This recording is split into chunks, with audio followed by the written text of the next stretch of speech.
डर एक एहसास में आपका स्वागत है। इस चैनल पर आपको सुनने को मिलती हैं डरावनी और सच्ची भूतिया कहानियाँ। अगर आपको ऐसी ही वीडियोस देखना पसंद है तो हमारे इस चैनल को सब्सक्राइब करना ना भूलें। तो अब बढ़ते हैं आज की कहानी की ओर।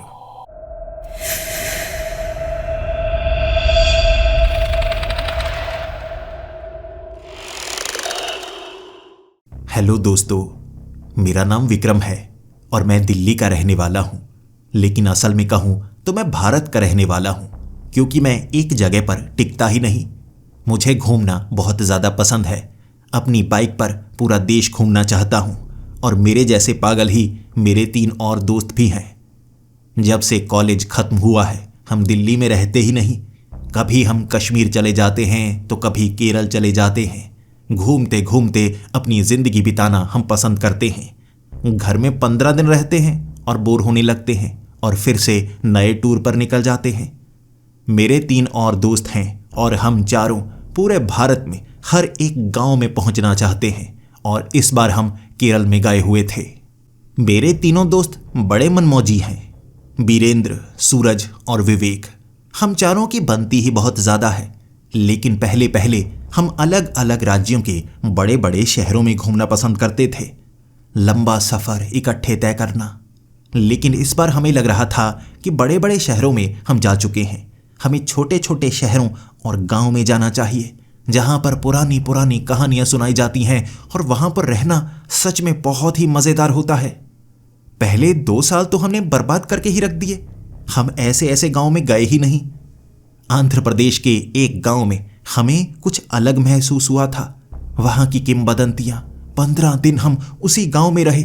इससे पहले एक जगह पर रुकना हमें बिल्कुल पसंद नहीं था, लेकिन एक गांव में 15 दिन लग गए घूमने में। वहां की वो बड़ी बड़ी पहाड़ियां बहुत पसंद आ रही थीं, इसीलिए केरल में भी हमें लगा कि हम ज़्यादा समय बिताएंगे। एक गांव में रुक जाएंगे, वहां की कहानियां सुनेंगे, आसपास की वो देवताओं की कहानियां, वो भूतों की कहानियां, और उसे खंगालने की कोशिश करेंगे। हमने पक्का प्लान बनाया था और इस बार केरल के एक गांव तक हम पहुंच चुके थे। इस गांव का नाम था चंद्रकोलम और वहां पर पहुंचने के बाद महसूस हुआ जंगल के बीच बना हुआ यह गांव कितना अलग है, यहां तक पहुंचना कितना मुश्किल है। और केरल में ज़्यादातर जो गांव जंगल के बीच बने हुए हैं वो ऐसे ही हैं। वहां पहुंचने में समय बहुत ज़्यादा लगता है। हमने भी वहां पर बाइक लगा दी थी और घर मिलने में ज़रा भी परेशानी नहीं हुई। काफ़ी सस्ते में एक मकान हमें मिल गया, लेकिन यहाँ जितने भी घर थे एक दूसरे से काफ़ी दूरी पर बने हुए थे और बीच में जंगली इलाका। रात के वक्त बहुत ज़्यादा डर लगता, लेकिन गांव वालों ने जो कहानियाँ सुनाई वो उससे भी ज़्यादा डरावनी थी।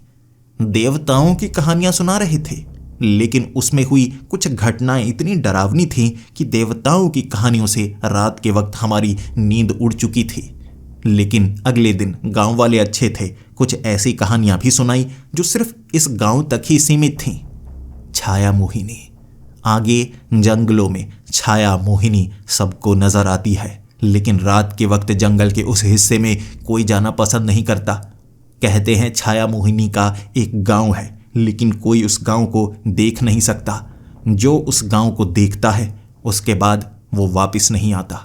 बड़ा अजीब गांव है और सैकड़ों सालों से वो गांव यहाँ पर बसा हुआ है, लेकिन कभी दिन के वक्त उसे ढूंढा नहीं जा सकता। ये बातें सुनने के बाद मेरा सवाल यही था, छाया मोहिनी ऐसी लड़की जो गांव को छिपा कर रखती है, कैसे? क्या उसने गांव पर कब्जा कर लिया है? और फिर हमें बताया गया कि छाया मोहिनी कोई साधारण स्त्री नहीं है। वो इतनी खूबसूरत है कि उसे देखने वालों की आंखें चमकने लगती हैं। पलकें वो झपका नहीं सकते, ऐसी खूबसूरती जिंदगी में पहली बार देखी होती है। उसका शरीर भी आपको मोहित कर सकता है। उसके बाल घुटनों से भी ज़्यादा लंबे होते हैं, लेकिन माना जाता है कि उसके बाल भी जिंदा हैं। अगर कोई छाया मोहिनी के करीब जाने की कोशिश करता है तो उसके बाल उसे पकड़ने की कोशिश करते हैं। लेकिन अगर किसी को छाया मोहिनी नजर आ जाए, कहते हैं वो ले जाती है अपने गांव में और उसके बाद कोई भी वापस नहीं आता। ये बातें सुनने के बाद हम चारों के चारों जैसे मोहित हो गए थे उन कहानियों पर। क्या छाया मोहिनी इतनी खूबसूरत है? गांव वाले कह रहे थे, बिल्कुल, वो बहुत ज्यादा खूबसूरत है। वो अप्सराओं के समान है, लेकिन इसी के साथ वो एक शैतानी शक्ति भी है। दोनों का मिलन है, और वो क्या कर सकती है इसे बताने के लिए कोई जिंदा नहीं है। बुजुर्ग कभी कहानियां सुनाया करते थे, लेकिन धीरे धीरे उन कहानियों को भुला दिया गया। बस उससे जुड़ी हुई घटनाओं के बारे में बताया जाने लगा। उसके बाद हमारे अंदर लालसा पैदा हो गई। दुनिया की सबसे खूबसूरत लड़की कौन नहीं देखना चाहता? हम भी देखना चाहते हैं। क्या सच में अंधेरे में उसका शरीर जगमगाता है? ये सिर्फ कहानियों का हिस्सा है, लेकिन उनका कहना था कि वो छाया मोहिनी जंगल में नजर आती है, लेकिन रात को उसे देखने की हिम्मत किसी की नहीं होती। इससे पहले भी कई गांव हम जा चुके थे, कई कहानियां सुन चुके थे, लेकिन हर एक कहानी पुरानी से भी पुरानी थी। पहली बार कोई ऐसी कहानी सुनने को मिली थी जो बिल्कुल नई थी, जिसकी पहचान की जा सकती थी। छाया मोहिनी आज भी जिंदा है और आज भी देखी जा सकती है। हम चारों ने सोचा ये काम हमें करना चाहिए, छाया मोहिनी को देखना चाहिए। चारों तैयार हो गए। मेरे दोस्त कभी मना नहीं किया करते थे। भले ही कहानियों से हम डरते थे, लेकिन छाया मोहिनी को देखना था। हमारा ये सपना बन गया था। तो उसी रात हम उन जंगलों में जाकर रहने की सोच रहे थे। और वैसे भी ये हमारा आइडिया था कि जिस भी गांव में जाएंगे, जो कहानी हमें सुनने को मिलेगी उसकी पड़ताल करने की कोशिश जरूर करेंगे। यही तो जिंदगी है, एक बार मिलती है, जिएंगे, खुलकर जिएंगे। 8 बजे का वक्त था, अंधेरा हो चुका था। जंगल में पैर जब हमने रखा था, बहुत ज्यादा पंछियों की आवाज आ रही, और एक से एक बढ़कर डरावनी आवाजें। गांव वालों ने हमें साफ मना कर दिया था। रात के वक्त जंगल के उस हिस्से में जानवर भी नहीं जाते, और जो पंछी वहां पेड़ों के ऊपर रहते हैं, रात के वक्त भी चिल्लाते रहते हैं। छाया मोहिनी से हर कोई डरता है। गांव वालों ने हमें बहुत ज्यादा डराया था। शायद यही कारण था कि पंछियों की आवाजें भी हमें डरा रही थी, और हम बस ये जानना चाहते थे, क्या कहानियों में कोई सच्चाई है? जंगल के बीच कौन सा गांव बसा हो सकता है जो सिर्फ रात में नजर आता है, और जब वो नजर आता है तो उस गांव से बाहर जाया नहीं जा सकता। बार बार थोड़ा मुस्कुरा भी रहे थे, लेकिन हमारे अंदर रुचि भी पैदा हो रही थी ऐसी चीज को देखना। धीरे धीरे आगे बढ़ते बढ़ते हमें ऐसे पेड़ मिले जिसके ऊपर कोई पंछी नहीं था। सन्नाटा, पूरी तरह से सन्नाटा। पैरों की आवाज सिर्फ हमारी थी, कोई जानवर चिल्ला नहीं रहा था। वहां पर आवाज गूंजती है, अगर आप 7-8 किलोमीटर दूर से भी कोई आवाज लगाएंगे तो साफ सुनाई देगी। इतना बड़ा जंगल है, बड़ी बड़ी पहाड़ियां हैं, आवाज गूंजती है, लेकिन यहां पर किसी पंछी की आवाज तक ना थी। पूरी तरह से शांति। हमें अपने दिल की धड़कन भी महसूस हो रही थी। तभी हमें किसी के गुनगुनाने की आवाज सुनाई दी। ये बेहद प्यारी आवाज थी, किसी लड़की की लग रही थी, और सिर्फ वही आवाज थी जो वहां गूंजने लगी। धीरे धीरे वो आवाज ऊंची होती जा रही थी, और हम चारों थोड़ा थोड़ा डर भी रहे थे, उत्सुक भी हुए जा रहे थे। तो उस आवाज का हम पीछा करने लगे। आवाज बढ़ने लगी। सच बताएं, वो आवाज मंत्रमुग्ध कर रही थी। किसी भी गायिका की ऐसी आवाज हमने कभी नहीं सुनी थी, जो कानों के अंदर जाते ही आपके अंदर प्रेम के भाव को पैदा करने लगी हो। बढ़ते बढ़ते हमें एक ऐसा पेड़ नजर आया जो चमक रहा था। आसपास कुछ नहीं था, कोई दिया नहीं। ऊपर आसमान में चांद भी काफी हल्का सा था, बादलों के कारण ढका हुआ। हाथ में हमारे टॉर्च थी, जिस कारण आसपास रोशनी हो रही, लेकिन टॉर्च से ज्यादा रोशनी उस पेड़ की थी। कैसा पेड़ है? दिखने में उसकी पत्तियां पीपल के पेड़ की पत्तियों की जैसी लग रही थी, लेकिन वो चमकदार पत्तियां थी, रोशनी छोड़ रही थी, जैसे हजारों जुगनू उन पत्तियों पर आकर बैठ गए हों और रोशनी बिखेर रहे हों। उसी पेड़ से वो आवाज आ रही थी, जबकि आंखें तो चुंधिया रही थीं। उस तरफ देखा नहीं जा रहा था। दूर दूर तक वो रोशनी फैली हुई। वो आवाज भी उस पेड़ से ही आ रही। ऐसा लगने लगा था वो पेड़ ये गाना गुनगुना रहा हो।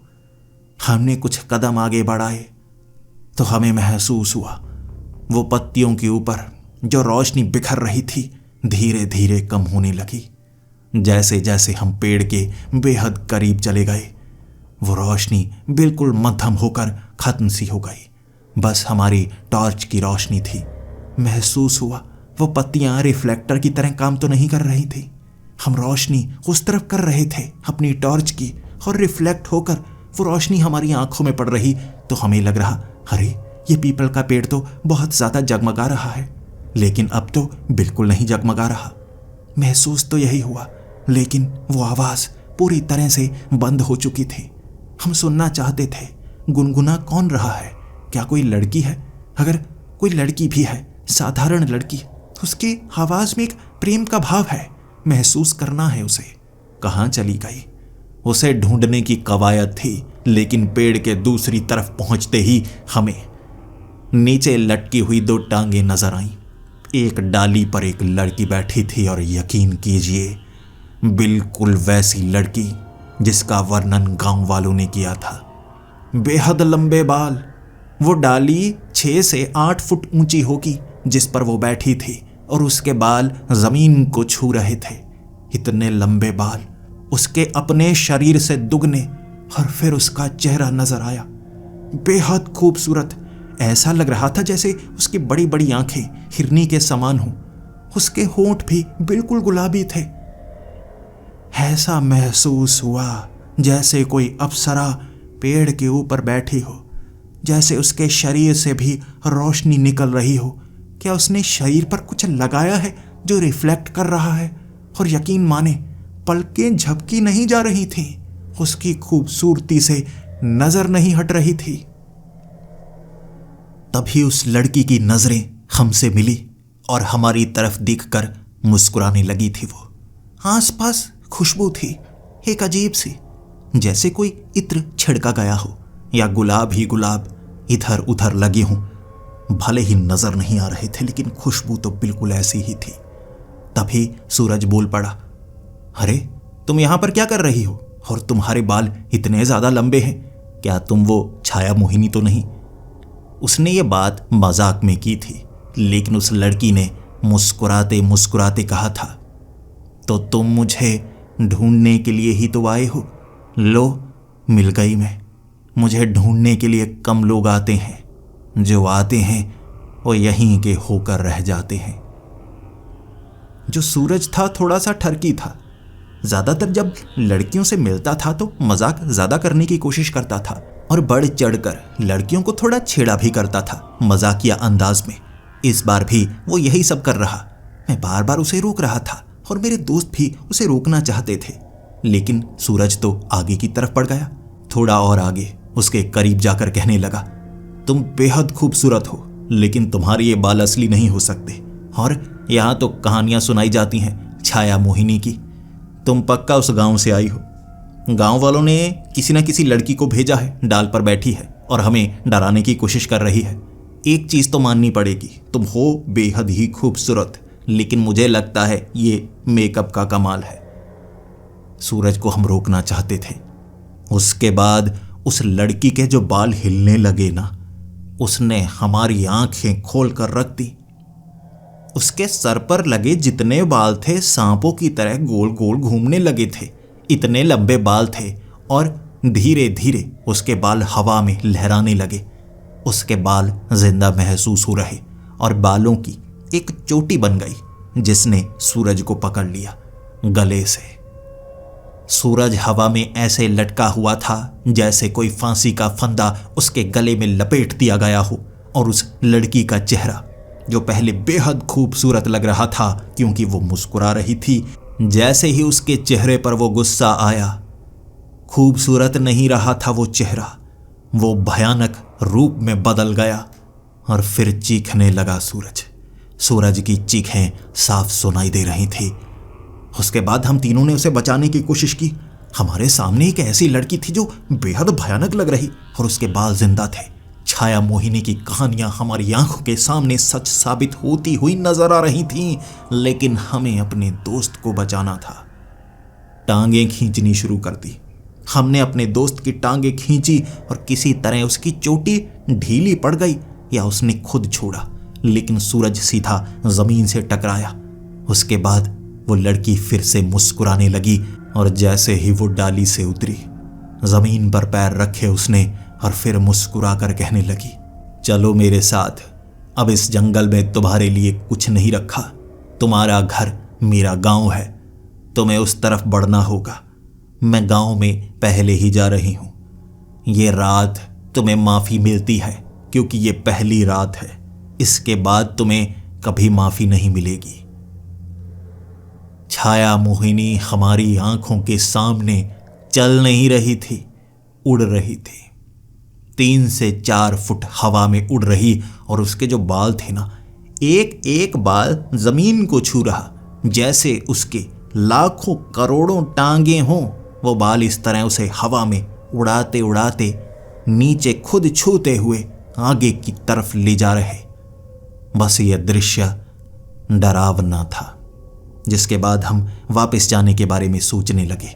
हम भागे पीछे की तरफ, चीखते चीखते हम गांव तक पहुंचना चाहते थे। हमारी टॉर्च हम 3 लेकर आए थे, 2 टॉर्च गिर चुकी थी। डर के मारे हमने दोबारा उन टॉर्च को उठाया ही नहीं। जैसे ही सामने हमें थोड़ी सी रोशनी नजर आई, एक घर नजर आया, हमें लगा हम गांव तक पहुंच गए और जिंदा पहुंच गए। भागते भागते सबसे पहले वाला घर, जिसका दरवाजा हमने खोला, आगे एक लालटेन टंगी थी। घर के अंदर पहुंचते ही हम चीखने लगे, बचाओ बचाओ, लेकिन उस घर में कोई मौजूद नहीं था। खिड़की से बाहर झांकते गए, छाया मोहिनी हमारे पीछे तो नहीं, लेकिन हमारे पीछे कोई नहीं था। बस फिर हमें सांस आई। उसके बाद विवेक बार बार कह रहा था, किसी और के घर चलते हैं, यहां पर तो कोई नहीं है।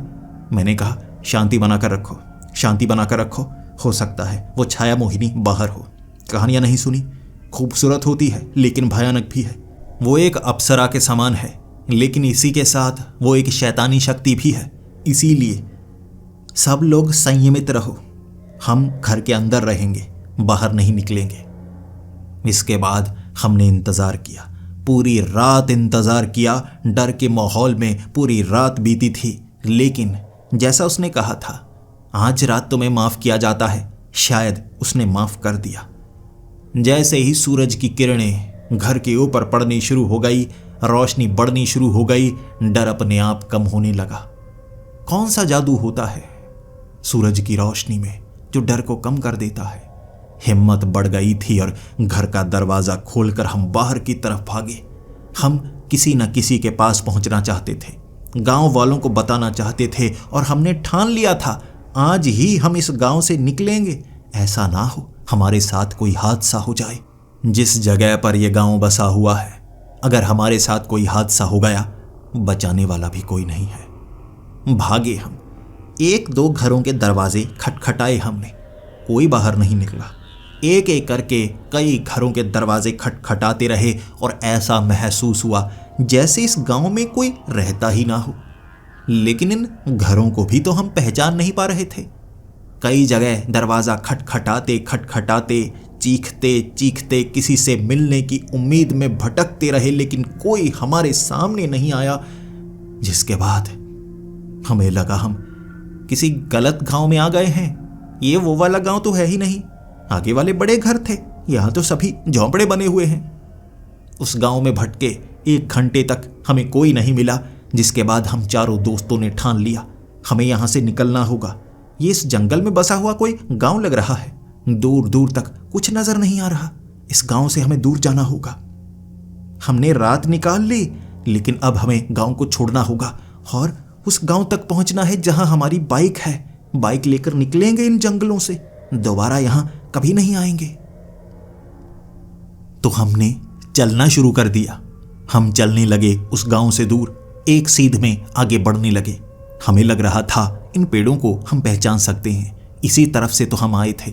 धीरे धीरे नारियल के वो पेड़ और अलग अलग बड़े बड़े उन पेड़ों के बीच से निकलते निकलते लंबा सफर तय करने के बाद हमें सामने जब गांव नजर आया तब तसल्ली हुई।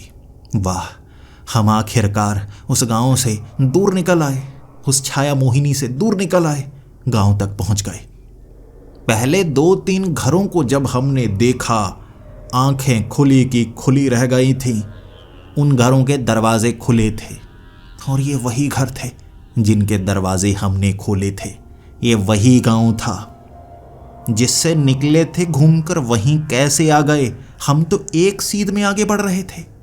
इतना लंबा सफर तय करने के बाद उसी गांव में घरों की पहचान करते गए। हम कई घरों को देखा, एक एक करके उन घरों के आगे पत्थरों को फेंका, चीजों को देखा, चीखें मारी। वहां मौजूद कोई नहीं था क्योंकि ये वही वाला गांव था। दरवाजे तोड़ डाले कई घरों के और उसके बाद गुस्सा जब मेरे दोस्तों का शांत हुआ, रोने लगे एक दूसरे से गले मिलकर। दोपहर का वक्त हो गया था, हमारे पास ज्यादा समय नहीं है। अंधेरा होने से पहले पहले हमें गांव से बाहर निकलना होगा। लेकिन विवेक का कहना था हमें यहां से ज्यादा दूर नहीं जाना चाहिए। विजेंद्र का भी यही कहना था, लेकिन मैंने कहा यहां से बाहर निकलना होगा। ये गांव खाली है, जंगल के बीच है। और तुमने वो सुना नहीं है, छाया मोहिनी का गांव, जो अपने गांव में ले जाती है फिर बाहर आने का मौका नहीं देती। हमें चलना होगा, हमें चलना होगा। इस बार हम जंगल में भटकेंगे नहीं, एक सीध में चलेंगे। सूरज इस तरफ से निकला था, इस तरफ ढलेगा। जिस तरफ सूरज ढलेगा हम उस तरफ बढ़ेंगे, देखते जाएंगे, देखते जाएंगे। हमने यही तरकीब अपनाई।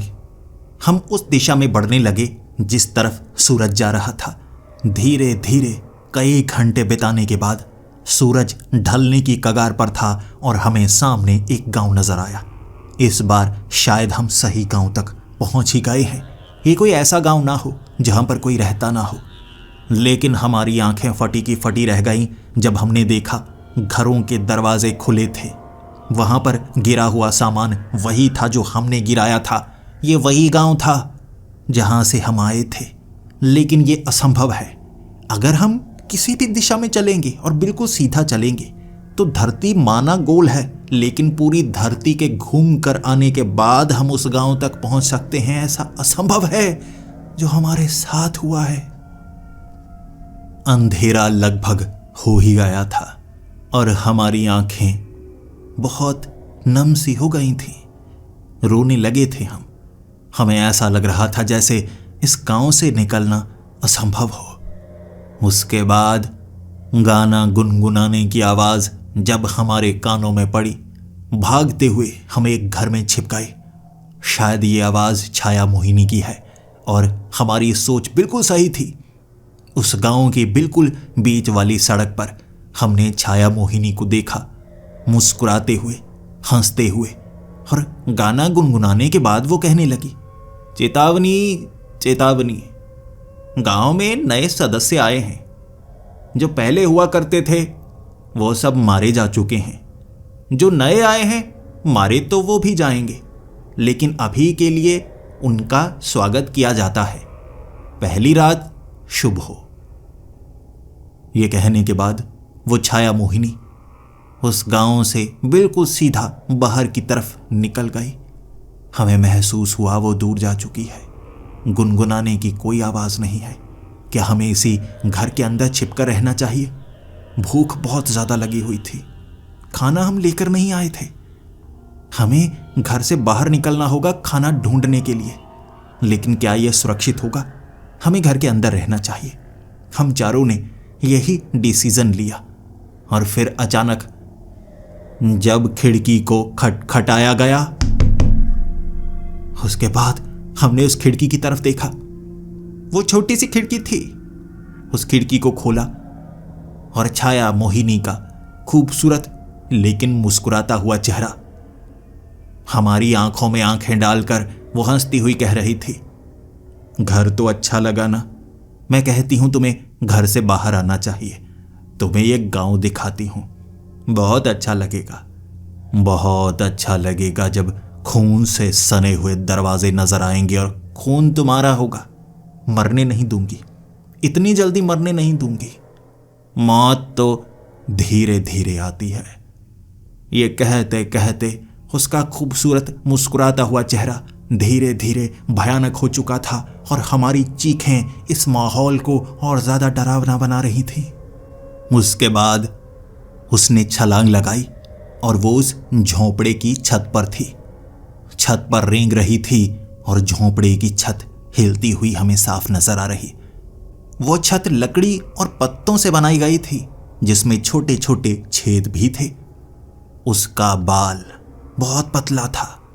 एक एक बाल उन छेदों से निकलकर हमें पकड़ने की कोशिश कर रहा और उसके बाल बेहद लंबे थे। मैंने अपने दोस्तों को कहा, जमीन से सट जाओ, जमीन से सट जाओ बिल्कुल। हम जमीन पर लेट चुके थे। वो खिड़की से अंदर नहीं आई थी, छत से अपने बालों को अंदर लटका रही और हर एक बाल हमें पकड़ना चाहता था। भले ही कोई यकीन ना करे, एक बाल किसी इंसान को पकड़ सकता है, लेकिन इतने बाल हैं और हर एक बाल सांप की तरह हमें नजर आ रहा, जो बार बार हमें पकड़ना चाहता था। खींचा गया, लेकिन जमीन पर सटने के बाद वो बाल हमें छू नहीं पा रहे। 1 फुट की दूरी थी, 1 फुट की। जरा सा हम ऊपर उठते और वो बाल हमारी पैंट, हमारी शर्ट पर लिपटने लगता, हमें पकड़कर खींचने की कोशिश करता, लेकिन 1-2 बाल तो हम तोड़ पाते। पूरी रात जमीन पर लेट कर बिताई थी और छत से वो आवाजें लगाती रही, जमीन पर क्यों लगे हो, उठने का मन नहीं कर रहा, हर रात भयानक होगी, कब तक बचोगे, इससे ज्यादा अच्छा यही है मौत को पहली रात कबूल कर लो। वो रात भयानक थी, लेकिन जैसे ही सूरज की रोशनी वहां उस छत पर पड़ी, वो गायब हो गई। दोबारा उसकी आवाज नहीं आई, लेकिन 1 घंटे हम जमीन पर सटे रहे, रोते रहे, बिलबिलाते रहे, लेकिन हमारी मदद कोई नहीं कर सकता था। उठकर फिर हम बाहर निकले, देखने लगे, डरते डरते छिपने लगे, लेकिन वहां पकड़ने वाला कोई नहीं था। लेकिन भूख लगी हुई, चारों तरफ जंगल था, जंगल ही जंगल, दूर दूर तक, और एक ऐसी जगह जहां से दूर जाया नहीं जा सकता। भूख मिटानी थी और पास में हमें एक नदी नजर आई। नदी का पानी पिया, आसपास घास तक खाई, पेड़ों के पत्ते तक खाए, क्योंकि हम गांव से ज्यादा दूर जाना नहीं चाहते थे। जंगल में भटकने का मतलब सीधा सीधा मौत होती। वो समय ऐसे बिताया और उसके बाद यहां से बाहर निकलने की सोचने लगे। एक सीध में जाते हैं हम, बाहर निकल नहीं पाते, लेकिन ये जो नदी है, ये बारिश के पानी की नदी है। पहाड़ों से नीचे की तरफ बहने वाली केरल की ये नदियां हमें रास्ता दिखा सकती हैं। विजेंद्र ने ये कहा था और हम तीनों ये बात मान चुके, लेकिन हमें कश्ती चाहिए होगी। उसने कहा, कश्ती का क्या काम, हम 1-2 पेड़ों को एक दूसरे से बांध देंगे, कश्ती बन जाएगी। और कई हल्के पेड़ हैं यहाँ सूखे हुए, वो पानी में डूबेंगे नहीं। उस पर बैठकर जिस तरफ ये लहरें ले जाएंगी उस तरफ बढ़ते चले जाएंगे, कहीं ना कहीं तो पहुंचेंगे ना। नदी को तो धोखा नहीं दे सकती वो छाया मोहिनी। हमने बिल्कुल वैसा ही किया, 2 पेड़ों को बांध दिया। हम चारों उस पर बैठ गए। नदी की लहरें हमें खींचने लगी और हम उसी तरफ बढ़ते जा रहे। हमारे पास कोई चप्पू नहीं था, लेकिन नदी का पानी हमें बड़ी आसानी से धीरे धीरे आगे बढ़ा रहा। हम गिरने वाले नहीं थे। सफर कितना लंबा था हमें नहीं पता था। उन लहरों में आगे बढ़ते गए और धीरे धीरे वो नदी बहुत ज्यादा सकरी सी हो गई, बहुत कम, जहां उस लकड़ी से हम बैठे बैठे कश्ती की तरह आगे नहीं जा सकते थे, तो हमें उससे उतरना पड़ा। और एक तरफ बना हुआ जब घर नजर आया, लगा हम बहुत दूर निकल आए हैं। जैसे ही हम उस तरफ जाने वाले थे, आगे एक आदमी नजर आया। फिर क्या था, आंखों से आंसू बह गए, रोते रोते कहने लगे, बचाओ हमें, बचाओ हमें। जैसे ही हम उसके पास गए, वो एक बूढ़ा बुजुर्ग था, धोती लगाई हुई थी उसने, लेकिन करीब पहुंचते ही वो गायब हो गया। शायद छिप गया होगा। हमने आसपास के घरों में आवाजें लगाई और जब हम घर के आगे आए, हमने देखा ये वही गांव है। ये तो वही है जहां से हमने शुरुआत की थी। घूमकर वहीं पर आ गए। दाईं तरफ वाली वो बड़ी नदी के बीच थे हम। बहते बहते हम दूसरी तरफ आ गए, बस इतना फर्क था। नदियां भी यहां गोल गोल घूम रही हैं क्या? रोते रहे, बिलबिलाते रहे, कोई भी वहां हमारी आवाज का जवाब देने वाला नहीं था। दोपहर तक का समय हमने ऐसे ही बर्बाद कर दिया था और हम अब भी उसी गांव में थे। तब हमें कई घरों के आगे वही बूढ़ा आदमी नजर आया। वो एक जगह खड़ा हमारी तरफ घूर रहा था। दूरी होगी कोई 50 फुट की। हम उस तरफ भागने लगे। वो ना तो भाग रहा था ना हिल रहा था, लेकिन अब भी उसकी दूरी 50 फुट ही थी। जैसे कोई तस्वीर टांग दी गई हो 50 फुट की दूरी पर। बस जितना आगे हम जाएंगे उतनी पीछे वो हटती चली जाएगी। हम उस गांव से बाहर निकल गए, लेकिन उसकी दूरी बरकरार रही। हम उसे उतना ही देख पा रहे थे। वो दूरी पर था, हम कुछ नहीं कर सकते थे। फिर हमें उससे भी डर लगने लगा। क्या है ये चीज? दूर से हम हाथ हिलाने लगे और उसका जवाब उसने दिया। उसने इशारों से बात की, इशारों से बताने लगा, घर के अंदर चले जाओ, घर के अंदर रहना पूरी रात। ये उसने इशारों से समझाया। 1 घंटे तक उस इशारों का मतलब समझने में हमने बिता दिया था और शाम का वक्त हो गया। आसपास जो था हमारे पास हमने वो खाया। पानी भी एक कटोरे में इकट्ठा किया था, उसी पानी से गुजारा किया और रात के वक्त की तैयारी करने लगे। रात भयानक होने वाली है। वो फिर से आएगी और हो सकता है इस बार वो हमें आसानी से पकड़ ले। लेकिन हम छोटे घर का चुनाव नहीं करेंगे, हम बड़े घर का चुनाव करेंगे। यहाँ कई घर हैं, ऊंची छत वाले घर भी। उसके बाल उन घरों के अंदर तक नहीं आ पाएंगे। हम एक ऊंची छत वाले घर में चले गए। छत इतनी ऊंची थी कि बाल नीचे नहीं आ सकते थे। एक तरफ हमने आग जलाई और अंधेरे में इंतजार करने लगे। आने वाली है वो छाया मोहिनी। वो शुरू में खूबसूरत लगती है और जब भयानक होती है तब कुछ न कुछ भयानक करने की कोशिश करती है। जैसे ही उसके गुनगुनाने की आवाज आने लगी, हम समझ चुके थे वो आ चुकी है। अब बस हमें इंतजार करना है। जमीन पर लेटकर, इतने लंबे बाल नहीं हैं उसके कि वो छत से नीचे तक बालों को पहुंचा पाए। खिड़की के पास आकर वो गाना गुनगुनाती रही और फिर जब चुप हुई तो कहने लगी, तुमने अच्छे घर का चुनाव किया है। इसमें तुम्हें पूरी रात जमीन पर लेटकर बिताने की कोई जरूरत नहीं है। लेकिन तुम्हें क्या लगता है मैं इस घर की छत पर चढ़ने की कोशिश करूंगी? मैं आज कुछ नहीं करूंगी, आज वो करेंगे। बस इतना कहा था उसने। फिर बच्चों के रोने की आवाज सुनाई देने लगी। एक बच्चे के रोने की आवाज, जिसकी उम्र कोई 3-4 साल होगी, छोटे बच्चे के रोने की आवाज। धीरे धीरे वो आवाजें बढ़ने लगी। कई बच्चे रो रहे हों, जैसे 10 से ज्यादा बच्चे हों जो रो रहे हों। धीरे धीरे आवाज बिखरने लगी, जैसे अलग अलग जगह पर वो बच्चे जा रहे हों। फिर घर के आसपास लकड़ी के उस घर को तोड़ने में वो लग गए थे। लकड़ी थी हर तरफ, धक्का दे रहे, तोड़ रहे दरवाजों को, खिड़कियों को। एक खिड़की छोटी थी जिससे एक बच्चा अंदर घुसने की कोशिश कर रहा।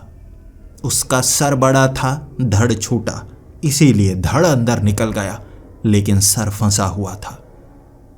उसका शरीर, हड्डियों का ढांचा भयानक था। जैसे ही हमने धक्का देकर उसे बाहर गिराने की कोशिश की, उसने पकड़ लिया। छोटे छोटे हाथ, लेकिन लोहे के समान थे। हमारी उंगलियां छील डाली उसने। मेरे दोस्त की छाती में जब उसने अपने नाखून गड़ाए, वो उंगलियां गड़ाई, मांस को खींच लिया। हंस रहा था, लेकिन उसका सर फंसा हुआ और बाकी लकड़ी को तोड़ने में लगे, छेद बड़ा करने में लगे। सांसें रुक गई थी हमारी, मौत करीब थी हमारे। तब हमें हथियार उठाना पड़ा। वहां पड़े हुए वो लकड़ी के फट्टे, छोटी छोटी लकड़ी से बनाए गए वो चाकू, वो तलवारें, हर चीज लकड़ी से बनाई गई थी जो दीवारों पर डेकोरेशन के लिए लगाई गई। अब उसका इस्तेमाल करने का समय आ चुका था। हमने वो उठाए और उससे उस बच्चे पर वार करने लगे। वो शैतानी बच्चा, लकड़ी थी लेकिन फिर भी तेज धार महसूस हुई, जिसे बार बार खींचने पर उस बच्चे को गर्दन से काटा जा सकता था। उसका सर धड़ से अलग कर दिया काट कर हमने, और तब वो बच्चे पूरी तरह से शांत, उनके रोने की आवाज़ पूरी तरह से बंद हो गई। फिर उसकी लाश को हमने वहीं से बाहर फेंक दिया। फिर बच्चों के हंसने की आवाज़, वो बच्चे खिलखिलाकर हंसते जा रहे और फिर हंसते हंसते उन्होंने घर को तोड़ना शुरू कर दिया। वो लकड़ी को तोड़ देना चाहते थे, लेकिन अब जिस हिस्से में वो छोटा सा छेद बनाते वहां पर हम तलवार चाकू से उन पर वार करने लगते। वो बच्चों को हम जख्मी करना चाहते थे, लेकिन उन्हें दर्द नहीं होता था। शरीर भले ही इंसानी था, लेकिन दर्द नहीं होता था उन्हें। पूरी रात इस जद्दोजहद में निकली कि अब हम मारे जाएंगे, अब हम मारे जाएंगे। और हमें एक सबक मिला। छत भले ही ऊंची थी, लेकिन दीवारें कमजोर थीं। ज्यादा समय हम बच नहीं पाते। वो तो रात छोटी निकली, उन्हें जाना पड़ा। और उस छाया मोहिनी ने कहा था, हर रात ऐसी होगी, हर रात ऐसी होगी। कब तक बचोगे? तुम्हें खुद को घरों से बाहर निकालना होगा, मेरे सामने आना होगा। मेरा गांव, मेरे नियम। अगले दिन हम थके हुए थे, भूखे थे। पास की नदी से पानी पीकर हमने कई पेड़ों की पहचान की जहां से फलों को तोड़ा जा सकता था। सब्जी किस इलाके में उगती थी, वहां से खाना इकट्ठा किया। हम ये जानते थे इस गांव से निकलना असंभव है। अगर निकला जा सकता है तो समय बहुत लगेगा और हमें धीरे धीरे ढूंढना होगा, खुद को बचा कर रखना होगा। लकड़ी के बड़े बड़े फट्टे, सबसे मजबूत वाला वो घर हमने उसकी खिड़कियों पर लगा दिए, दरवाजों पर लगा दिए। रात निकालनी होगी, हमें बचकर, हमें सुरक्षित भी रहना होगा। ये तरकीब हमने लगाई थी और रात तक हमने इंतजार किया। उसके बाद जब शाम हो चुकी थी, रात होने ही वाली थी, वो बूढ़ा आदमी हमें फिर से नजर आ रहा, बहुत दूरी पर। तब हमें लगा हो सकता है ये कोई खतरनाक प्रेतात्मा नहीं, कुछ तो है, ये जिंदा नहीं है, लेकिन शायद ये हमारी मदद करना चाहता है। तो हमें इससे बात करनी होगी। इशारों इशारों में हम उससे बात करने लगे, लेकिन अंधेरा कब घिर गया हमें पता नहीं चला। और वो बस एक ही इशारा कर रहा था, घर के अंदर जाओ, घर के अंदर जाओ। फिर क्या था, हम घर के अंदर भाग लिए, छिप गए उसी घर में। चारों तरफ से घर को हमने बंद कर दिया था। हमें लग रहा था कि वो बच्चे हम पर शायद हमला करेंगे, लेकिन जब छाया मोहिनी के वो गाना गुनगुनाने की आवाज़ हमें सुनाई देने लगी, लगने लगा मौत का नया नाम हो सकता है फिर से सुनने को मिले। और इस बार ऐसा ही हुआ। खिड़की के पास पहुंचकर कहने लगी, तुम मेरा चेहरा भी देखना नहीं चाहते? क्या हुआ, मेरा चेहरा तुम्हें पसंद नहीं आ रहा? पूरी तरह से खुद को बंद ही कर लिया, जिस तरह से तुमने घर को बंद किया है। सोच कर देखो, अगर तुम इस घर में बंद हो और कोई इस घर के अंदर ना आ पाए, लेकिन तुम्हारे साथ कुछ ऐसा हो जिससे तुम्हें घर के बाहर आने की कोशिश करनी पड़े, तो क्या करोगे? हमने कीलें गाड़ दी थी अंदर फट्टे लगाकर कि सुबह निकालेंगे, लेकिन छोटे छोटे छेदों से धुआं घर के अंदर आने लगा। शुरू में हम सहम से गए, उस धुएं को रोका नहीं जा सकता था। लकड़ी के घर में अगर आग लग जाए तो क्या होगा, लेकिन लकड़ी के घर में आग तो नहीं लगी, धुआं धुआं सा हो गया। धुआं भरता जा रहा था और सांस लेने में परेशानी। और फिर उसकी आवाज़, बाहर तो आना होगा, आज नहीं तो कल। हो सकता है घर के अंदर तुम्हें मौत ही मिल जाए। आओ, बाहर आ जाओ। कुछ नहीं करूंगी मैं, भरोसा करो मेरा, कुछ नहीं करूंगी। सबके साथ कुछ नहीं, लेकिन किसी एक को तो मारना होगा, किसी एक को तो। धुआं बढ़ता गया और हमें पता नहीं चल पा रहा था कि हम क्या करें। फिर हमने सोचा कि हमें किसी ऐसी जगह छिपना होगा जहां पर धुआं ना आए। तो क्या करें, कैसे बचें उससे? एक कमरा था जिसे बहुत अच्छे से बंद किया गया था। उस कमरे में धुआं नहीं गया था, तो हमने उस कमरे में डेरा डाला। धुआं इतना ज़्यादा था कि उस कमरे में भी दरवाजे के ज़रिए थोड़ा थोड़ा आ रहा। कपड़े फंसा दिए, चीज़ें फंसा दी, तब जाकर वो रात हमने उस कमरे में बिताई थी। हर सुबह होने से पहले उसने कहा था, आज तो तुम बच गए, कल फिर से शुरुआत करेंगे किसी नए तरीके से। रोने लगे थे हम वहीं पर बैठे बैठे। धुआं गायब हो चुका था। जैसे ही हम घर से बाहर निकले वो धुआं गांव में भी था। दूर दूर तक देखा नहीं जा सकता था। वो बूढ़ा आदमी नजर आ भी रहा होगा तो हमें दिखाई नहीं दे रहा था। मायूस थे हम, तो हमें दिनचर्या उसी तरह चलानी पड़ी जैसे हमने सोची हुई थी। खाना खाया, पानी पिया, नहाए, हम तैयारी की रात की, लेकिन इस बार एक और घर में, जहां पर अच्छे से बंद करेंगे उस घर को ताकि धुआं घर के अंदर ना आ पाए। लेकिन जानते ये भी थे इस बार धुएं से वार नहीं करेगी, मारने का तरीका उसका अलग हो सकता है। वो दिन तो इसी तरह डरते डरते निकल गया। रात भयानक होने वाली थी। धुआं तो घर के अंदर नहीं आया, लेकिन चींटियां, थोड़ी थोड़ी चींटियां जब नजर आई हमें लगा कहीं ना कहीं से आ गई होंगी। लेकिन जब चींटियां बढ़ने लगी, लेकिन उस छाया मोहिनी की आवाज सुनाई नहीं दी। हमें डर लगने लगा। चींटियां इतनी ज्यादा हो गई कि जमीन पर पैर रखा नहीं जा सकता था। तो हमने वहां पर स्टूल खड़ा कर दिया। लेकिन वो चींटियां धीरे धीरे काट रही थीं और इतनी ज्यादा चींटियां थीं कि अगर हम पूरी रात घर में बिताते तो मारे जाते।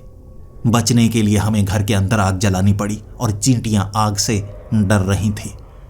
एक स्टूल पर हम खड़े हो गए। नीचे हमने आग जलाई हुई। आग की रोशनी के कारण चींटियां दूर दूर थीं। आग बुझने की कगार पर पहुंचती तो हम किसी तरह मेहनत करके कुछ ना कुछ डालते और फिर से आग लगती। फर्श पत्थर का था उस घर का, इसीलिए हम बच गए।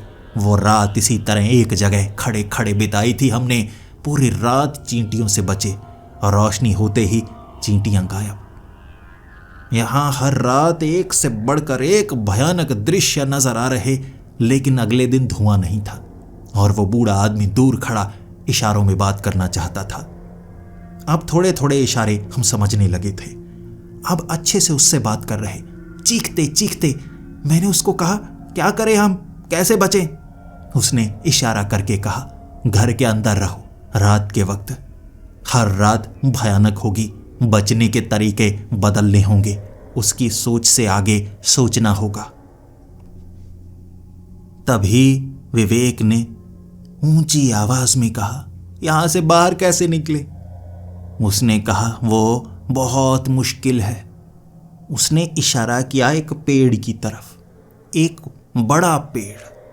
वो इशारे करके समझा रहा और फिर कहा, रोशनी, पेड़, रोशनी, पेड़, रोशनी। हमारी समझ में कुछ नहीं आ रहा। बहुत कोशिश की हमने समझने की। पेड़ और रोशनी हम समझ नहीं पा रहे। वो ना तो करीब आता, दूर रहता, लेकिन पेड़ और रोशनी ही कहता जब हम यहां से निकलने की बात करते। जिसके बाद हमने हर एक घर के अंदर बने लकड़ी पर उकेर कर बनाए गए आकार देखे। हम उससे भी किसी तरह के क्लू ढूंढ रहे। हर घर में अलग अलग निशान बने हुए हैं। मौत तो हर रात आती, बचने के तरीके बदलने पड़ते। हम जख्मी होते लेकिन बचते। लेकिन हर एक घर में कुछ ना कुछ रात के वक्त चमक रहा होता। वो दीवारों की तरफ हमने ध्यान दिया ही नहीं कि उन दीवारों पर कुछ बनाया गया था जो दिन में नजर नहीं आता। रात में हर घर में अलग अलग रोशनी नजर आती, आकार बने होते। चमकने वाला एक पेड़, घर के अंदर छिपना, घर के अंदर से निकलने के रास्ते, भूल भुलैया, ऐसी कई चीजें थी जो उन दीवारों पर बनाई गई। और यही बचने का तरीका था। हमें ये क्लू इकट्ठे करने होंगे।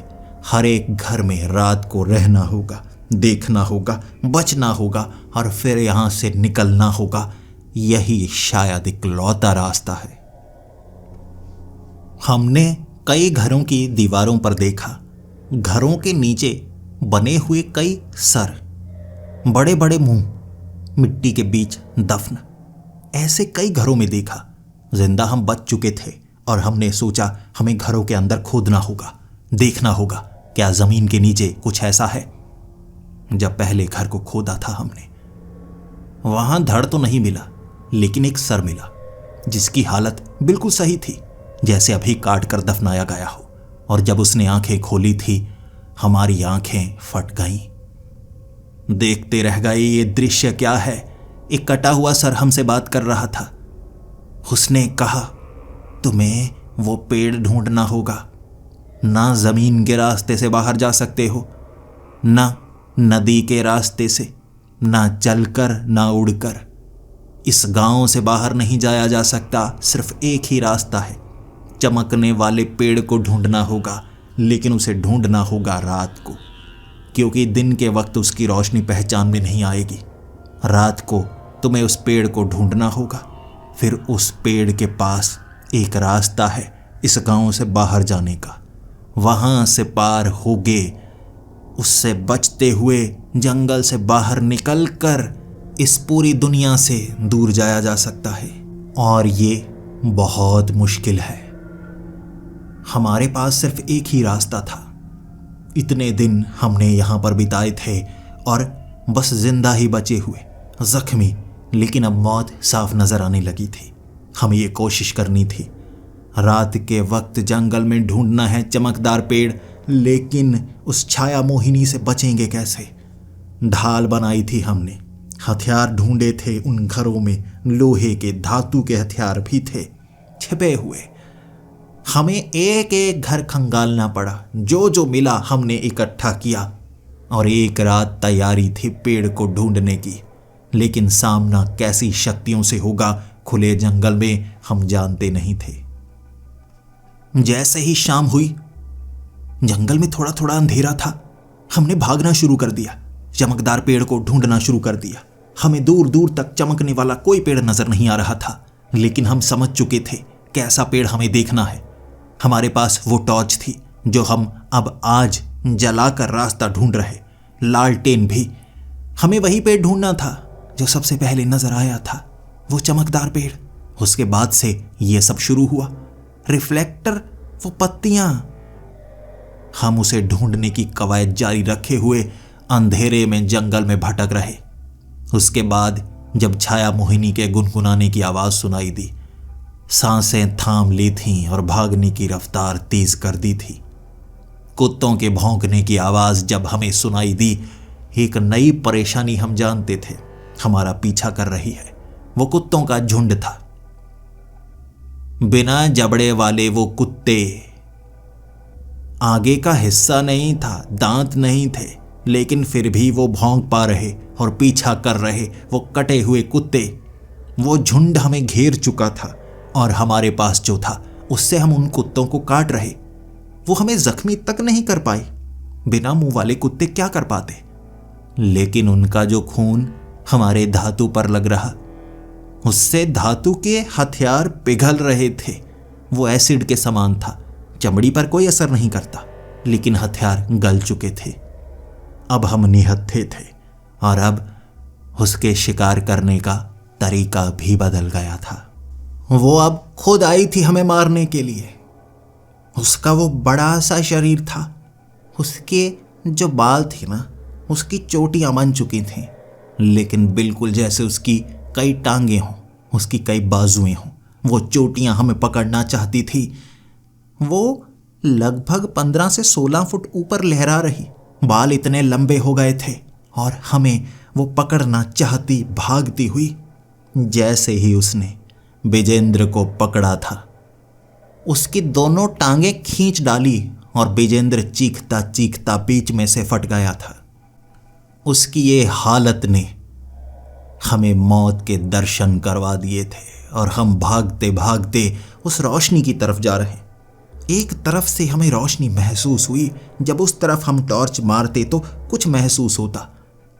तड़प रहा था विजेंद्र, आधा फटा हुआ, लेकिन अब उसे बचाया नहीं जा सकता था।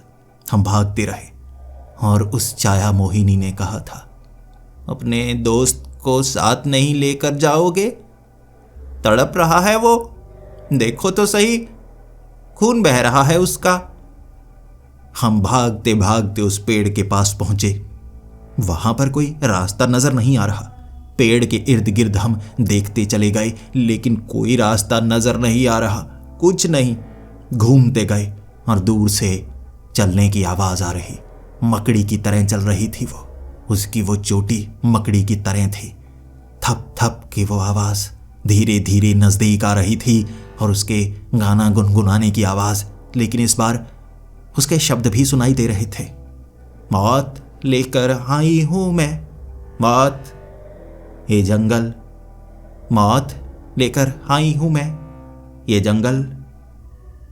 हमारे सामने आ चुकी थी वो। रास्ता तो हमें नजर नहीं आया था। ऐसा लग रहा था बचने का कोई मौका नहीं है हमारे पास। खुले जंगल में अब आमने सामने जो होना है वो होगा।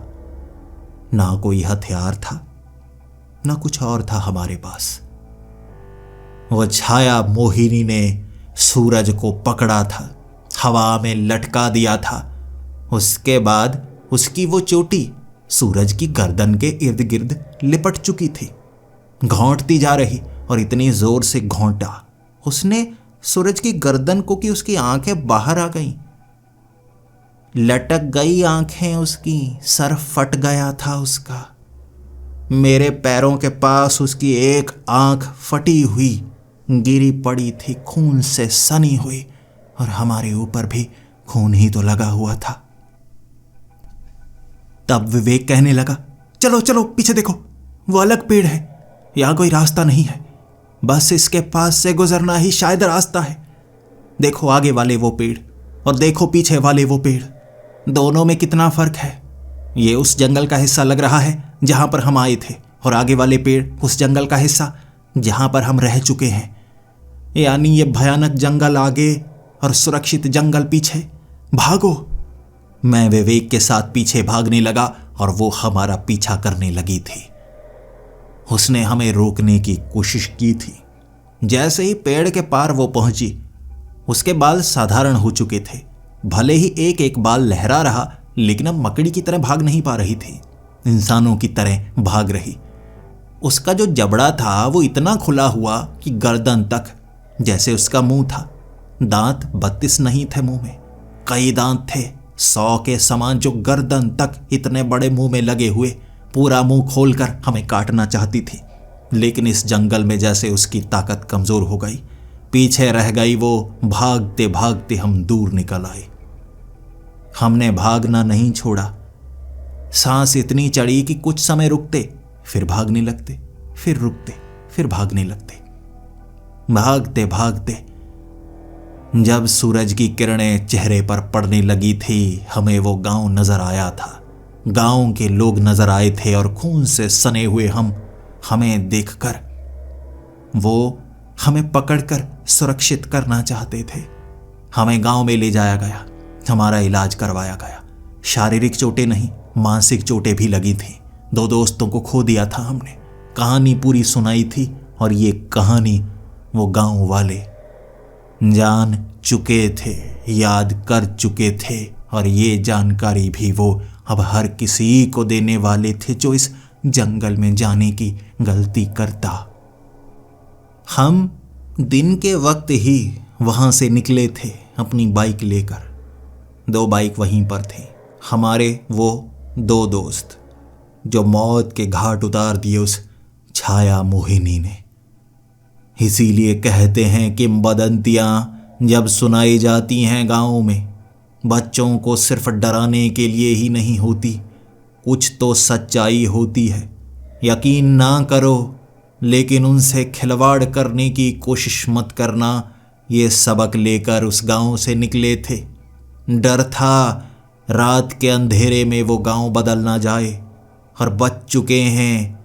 ये सब एक सपना ना निकले, दोबारा हम उसी गांव में पहुंच जाएं। ये डर ने हमें वहां से भागने पर मजबूर कर दिया था। हमारी जिंदगी उसके बाद दोबारा वैसी कभी हो नहीं पाई।